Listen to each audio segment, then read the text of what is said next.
My name's Tom Grayson, 39 years old, and I've been married to Lisa, who's 35, for 9 years now.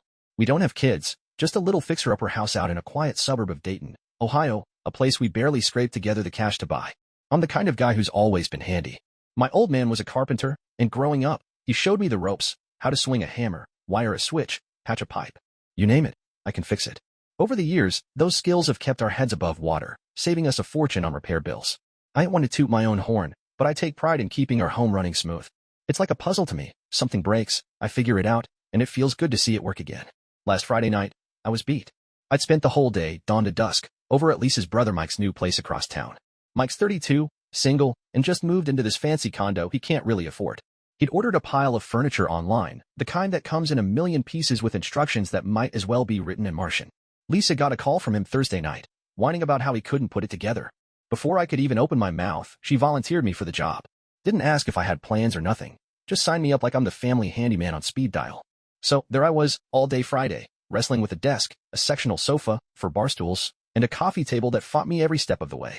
By the time I dragged myself home at 9 p.m., my shoulders were screaming, my knuckles were scraped raw, and all I wanted was a hot shower and my bed. But when I walked through the door, Lisa was in the living room, pointing up at the ceiling. "Tom, there's a leak up there. I heard dripping in the attic all day. Can you check it out before it gets worse?" I stood there, toolbox still in hand from Mike's place, staring at her like she'd grown horns. I was dead tired, but I'm the guy who can't say no. Water damage ain't something you mess around with, so I grabbed a flashlight and climbed the rickety pull-down ladder to the attic. Sure enough, there was a steady drip coming from the roof, right above the kitchen. A shingle must have blown loose in that storm we had last week. It wasn't a quick patch job neither. Water had soaked into the insulation, and the wood up there felt mushy. This was going to take hours. So, at 11 p.m., I'm up on the roof in the dark, wind whipping around me, flashlight tucked under my arm, prying up shingles and slathering on roofing tar. My hands were sticky with the stuff. My knees ached from kneeling on the slope, and I was cussing under my breath. Lisa was downstairs, phone on speaker, chatting with Mike. I could hear her voice drifting up through the open attic hatch. They were talking about some nonsense at first, Mike's new neighbor or something. Then he asked how his furniture was holding up. Lisa laughed and said, "Oh, Tom's still up there playing Mr. Fix-It. He thinks patching leaks makes him some big hero. He's just the free repair guy I never have to pay." Mike chuckled and shot back, "Well, at least he don't expect a tip, right?" They both busted out laughing, loud enough I could hear it over the wind. I froze up there, tar dripping off my trowel, hands shaking not from the cold, but from something else. I just spent 13 hours busting my hump for her brother, and now I'm on a roof at midnight, risking my neck, and they're down there yucking it up like I'm some hired schmuck. I didn't yell or storm down. No, I just went numb. I finished the patch, made it watertight, even checked it twice, then climbed down, washed the tar off my hands, and stood in the kitchen looking at the ceiling. No more drip. Job done. But something in me was broke worse than that roof ever was. I crawled into bed around 2 a.m. Lisa was already out cold, or pretending to be. I lay there, staring at the ceiling fan I'd wired up 2 summers ago, replaying her words in my head. Free repair guy I never have to pay. All these years, I thought she liked that I could fix stuff. Now it hit me, she didn't respect it. She didn't respect me. I started thinking back, how she'd brag to her girlfriends about our new patio but never mentioned I built it. How she'd call her mom for advice on projects I was already halfway through, like I didn't know what I was doing. How she'd laugh and call me the tool guy at parties, like it was a punchline. I didn't sleep that night. I just lay there, feeling like the biggest sucker in Ohio. I woke up Saturday morning feeling like I'd been hit by a truck. My back was stiff from crawling around on that roof. My hands were still raw from the tar, and my head was pounding from no sleep. The clock said 6:30 a.m., but I didn't move. I just lay there in our bedroom, sunlight sneaking through the blinds I'd hung 3 years back, listening to the house creak. Lisa was still snoring softly beside me, her hair all tangled across the pillow. For a second, I almost forgot what I'd heard her say on the phone with Mike. Almost.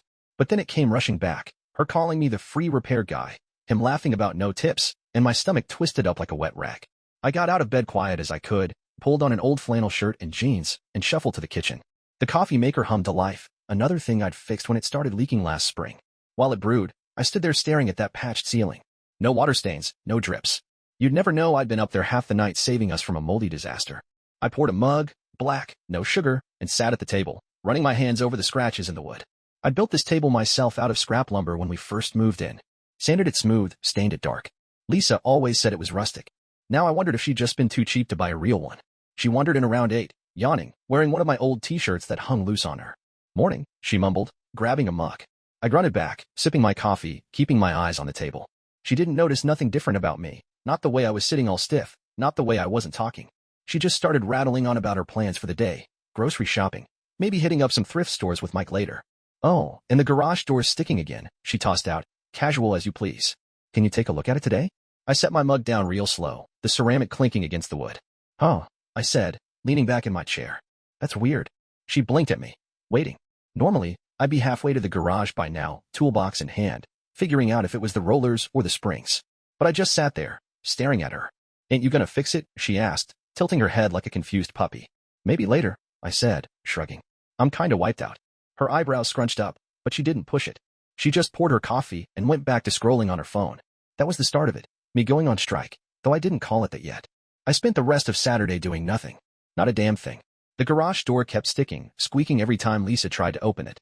She'd shoot me these looks, like she was waiting for me to cave, but I'd just sip my beer and flip through channels on the TV I'd mounted myself. By Sunday, I'd made up my mind. If I was just the free repair guy, then maybe it was time to clock out. I started thinking about every job I'd done around this place. The leaky faucet I'd replaced in the bathroom, the deck I'd stained last summer, the drywall I'd patched when Lisa backed her car into the garage wall. Thousands of bucks worth of work, and all I ever got was a pat on the head, if that. Monday morning, I was up before Lisa, out the door by 6 a.m. I work at a hardware store downtown, been there 12 years, stocking shelves, cutting lumber, helping old ladies pick out paint. It ain't glamorous, but it pays the bills. On my lunch break, I walked across the street to the bank. Opened a new account, just for me. Set it up so my paycheck would go there instead of the joint one we'd been using. I left enough in the old account to cover my share of the mortgage and utilities, fair's fair, but that was it.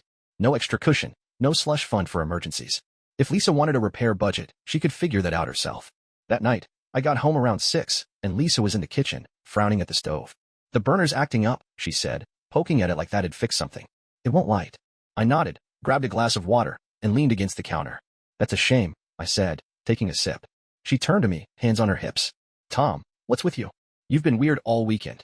You gonna look at this, or what? I scratched my beard, pretending to think it over. Nah, not tonight. Long day at work. Maybe call somebody tomorrow. Her mouth dropped open a little, but I just walked past her to the living room and flopped on the couch. She didn't say nothing else that night, but I could feel her staring holes in the back of my head. The stove burner stayed broke. The garage door kept squeaking, and I kept my mouth shut. I wasn't mad, not yet. I was just done jumping through hoops for somebody who thought my sweat was a joke. I didn't know where this was going, but I knew one thing. Lisa was about to find out what life looked like without her free repair guy on call 24/7. By Tuesday morning, I was committed. This wasn't just me being lazy or pouting. It was a full-on stand.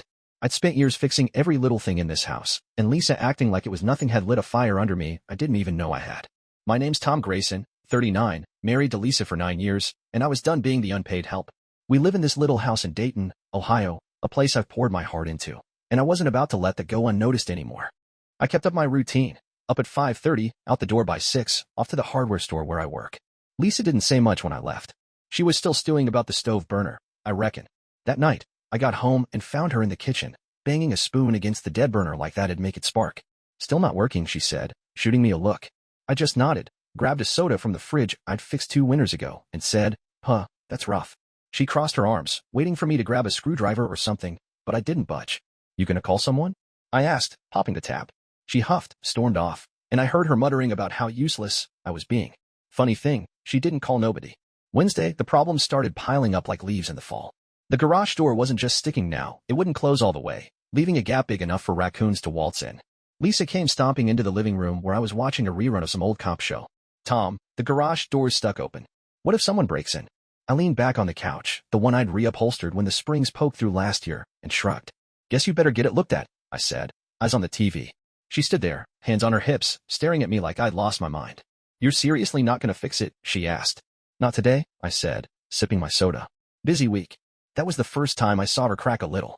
She didn't yell or nothing, just grabbed her phone and started Googling repair places. I kept my face blank, but inside, I was grinning. Thursday night, I came home to a repair van parked out front.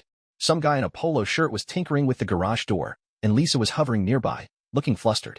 I walked up, hands in my pockets, and asked, "What's the damage?" The guy wiped sweat off his forehead and said, "Motor's shot. For $100, plus labor. Call it $550. Lisa's eyes bugged out. $550? She squeaked. I whistled low, like I was impressed, and said, "Man, that's steep." Then I went inside and cracked a beer. She paid it, though. Came in later with this pinched look on her face, slamming the receipt on the counter. "Happy now?" she snapped. I just shrugged. It my bill. That shut her up quick. But it wasn't just the money, I was keeping track of everything in my head. Garage door, $550. Stove burner still broke. Next up, I figured, would be the washing machine or maybe the porch light that had been flickering for weeks. I'd always fixed that stuff before she even noticed. Now she was noticing, all right. Friday rolled around, and I decided to take it up a notch. I called my buddy Dave from work. Dave's been after me forever to join him at this auto shop he runs on the edge of town. Same pay as the hardware store, but longer shifts and more freedom. I told him I was thinking about it, and he said, come hang out this weekend. See the place. I agreed. That night, Lisa's brother Mike called her while I was in earshot. They put it on speaker. Why do people do that? And he asked how I was doing. Lisa snorted and said, oh, Tom's on some weird strike. Won't fix a damn thing. Guess he's too good for it now.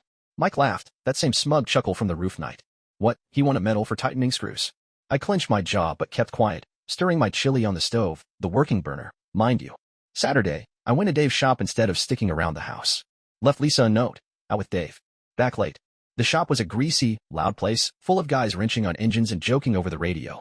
I helped Dave swap a carburetor, and it felt good, using my hands for something that wasn't Lisa's to-do list. He clapped me on the shoulder and said, you'd fit right in here, man. Think it over. I nodded, already picturing it. Meanwhile, Lisa texted me around noon. Porch light's out now. You coming home soon? I replied, call somebody. Busy. She didn't text back. By Sunday, the house was a mess of little disasters. Stove burner dead, porch light dark, washing machine starting to rumble funny. I'd heard it that morning but didn't say a word. Lisa was pacing, phone in hand, muttering about repair costs.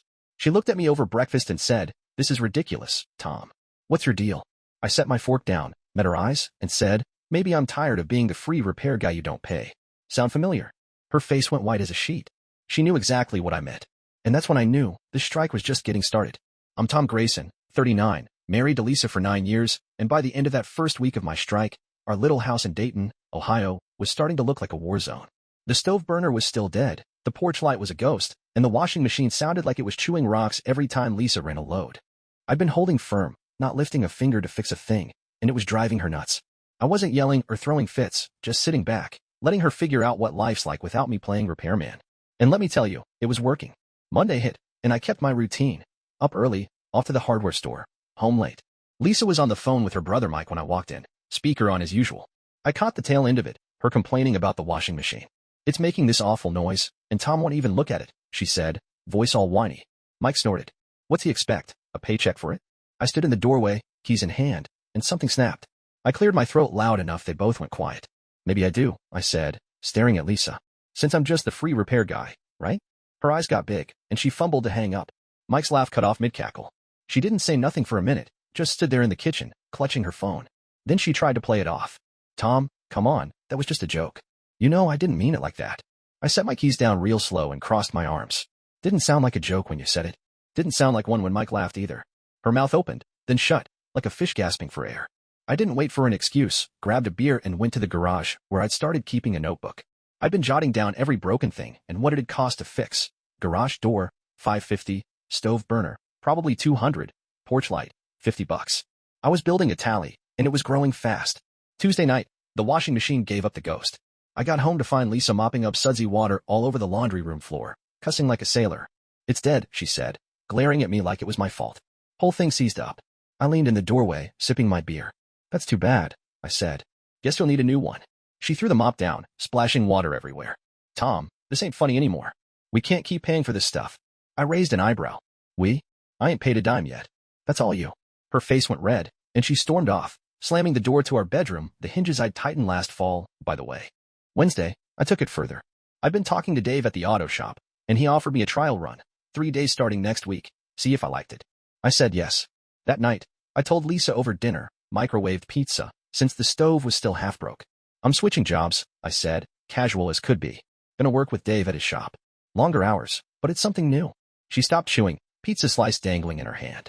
What? Why? You've been at the hardware store forever. I shrugged. Need a change.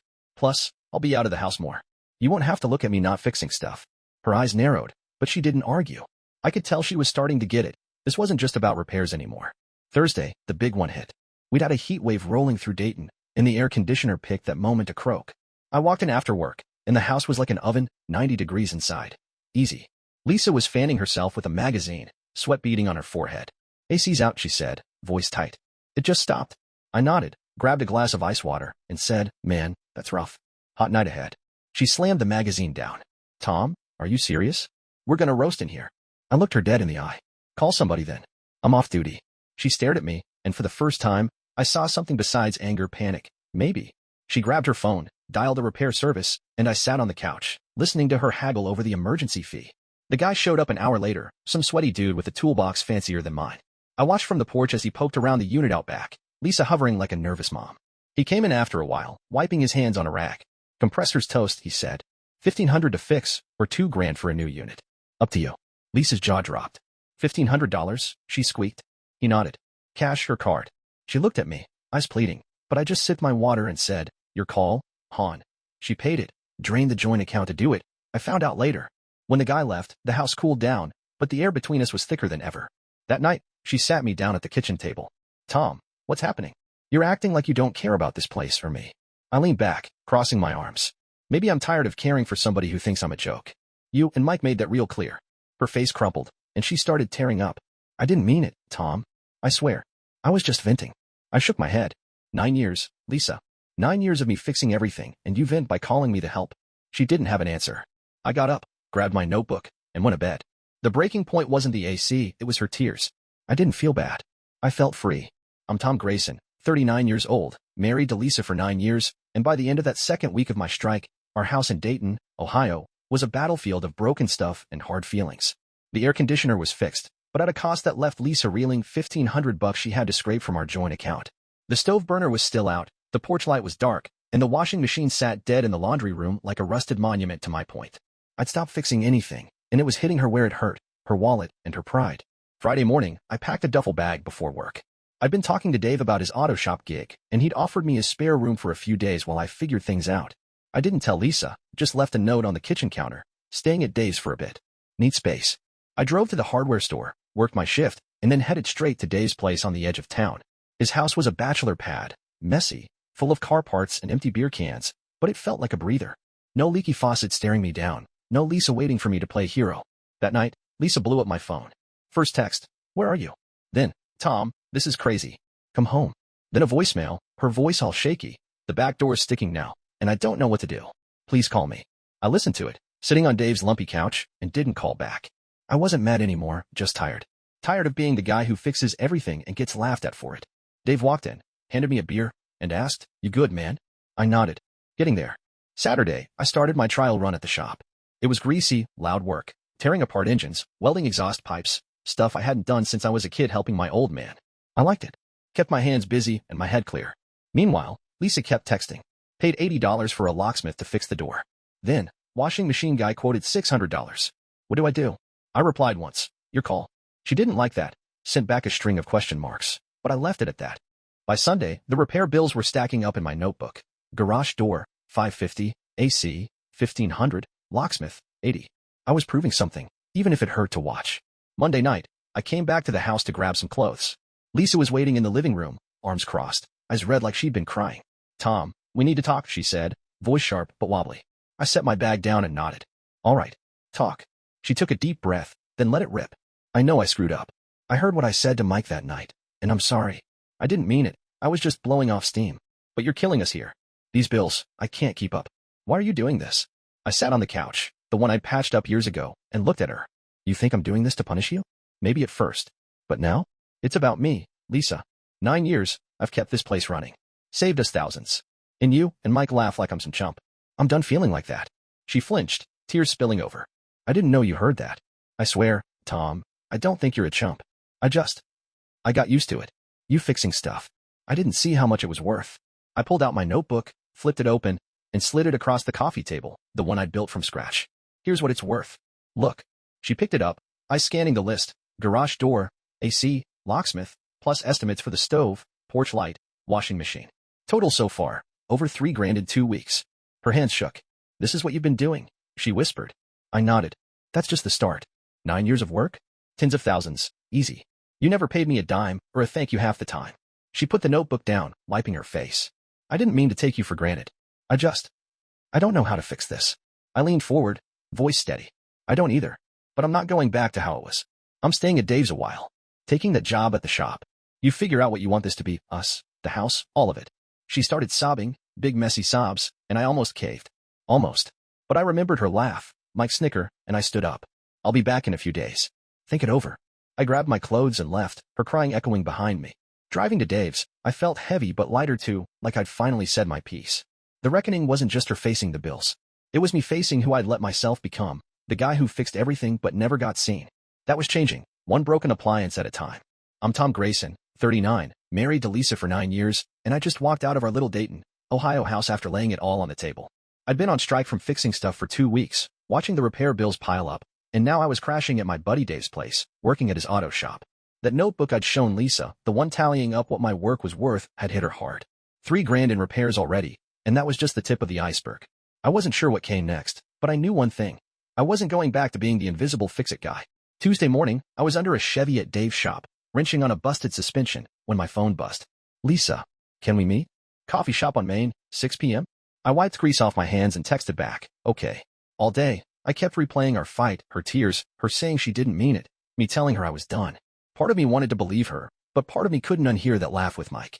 By 6, I rolled up to the coffee shop, still in my work boots and flannel, smelling like motor oil. Lisa was already there, sitting by the window with 2 coffees, looking nervous. I slid into the booth across from her. Hey, I said, grabbing the cup. She nodded, picking at her napkin. Hey, thanks for coming. She took a deep breath, then started talking. I've been thinking about what you said. About the notebook. I went through our old photos, stuff around the house. The patio you built, the kitchen cabinets you hung, the time you rewired the basement after the flood. I called the contractor yesterday, got some quotes. Tom, it's insane. Like, $40,000 over the years, maybe more. I sipped my coffee, keeping my face blank. Told you. She leaned forward, eyes locked on mine. I didn't see it. I swear. I got so used to you handling everything, I stopped thinking about what it took. And that night with Mike, I was stupid. He's always bragging about his condo, his life, and I wanted to sound. I don't know, above it. I didn't mean you were nothing. I set my cup down, crossing my arms. But you said it, Lisa. And he laughed. And I was up on the roof, busting my ass, while you two may be the punchline. She winced, tears welling up. I know. I'm so sorry. We sat quiet for a minute, the hum of the coffee shop filling the space. Then she slid a paper across the table, a bank statement. I opened a separate account, she said. Put half my paycheck in it. I'm saving up to pay you back. Not all $40,000, I can't, but something. To show I get it now. I stared at the paper. $200 so far. A start, but peanuts compared to what I'd poured into that house. What's this supposed to fix? I asked. She swallowed hard. Us. Maybe. If you'll let it. I didn't answer right away. I was still mad, still hurt. But seeing her try, really try, threw me off. I'm staying at Dave's a while longer, I said finally. Working the shop. I need time. She nodded, wiping her eyes. Okay. But I'm not giving up. I called Mike, too. Told him what he did was crap. He's pissed, but I don't care. He's not welcome at our place till he apologizes to you. That caught me by surprise. Mike's her golden boy brother. She never stood up to him before. Wednesday, I got a text from Mike. Hey, man, Lisa's freaking out. I didn't mean to rag on you. Sorry. Short, half-assed, but it was something. I didn't reply. Meanwhile, Lisa kept sending updates. Hired a guy for the stove, $220. Porch light fixed, $60. She was handling it, dipping into her new account. Thursday night, Dave and I were grilling burgers at his place when he asked, You going back to her? I flipped the patty, watching the flames. Don't know. She's trying, but it's still raw. He nodded. Take your time, man. You're worth more than a toolbox. Friday, I swung by the house to grab some tools I'd left. Lisa was in the backyard, wrestling with a ladder and a gutter that had clogged in the last rain. She had mud on her jeans, a screwdriver in her hand, and a YouTube video blaring from her phone. She looked up, caught off guard. Oh, hey. Just trying to clean this out. I watched her fumble with the ladder, nearly tipping it over. Need a hand? I asked, not moving. She laughed, shaky. Yeah, but I won't ask. I'm learning. I smirked despite myself and stepped over, steadying the ladder. Don't kill yourself. I'll hold it. She climbed up, scooped out the gunk, and we didn't talk much, just worked. When she got down, she looked at me, muddy but grinning. Thanks. Not for free, though. I'll add it to my tab. I shook my head, half laughing. The fallout wasn't over, but something was shifting. Maybe not trust yet, but a crack of light through the mess. I'm Tom Grayson, 39, married to Lisa for 9 years, and after 3 weeks of chaos, me going on strike, moving to Dave's, and watching our Dayton, Ohio house fall apart, I was starting to see the end of this mess. My name's been tied to that little fixer-upper for nearly a decade, and I'd poured my sweat into every corner of it. But Lisa calling me the free repair guy that night on the roof had flipped the switch. I'd tallied up over $40,000 in work I'd done for free, and she was finally waking up to what that meant. Now here we were, trying to figure out what came next.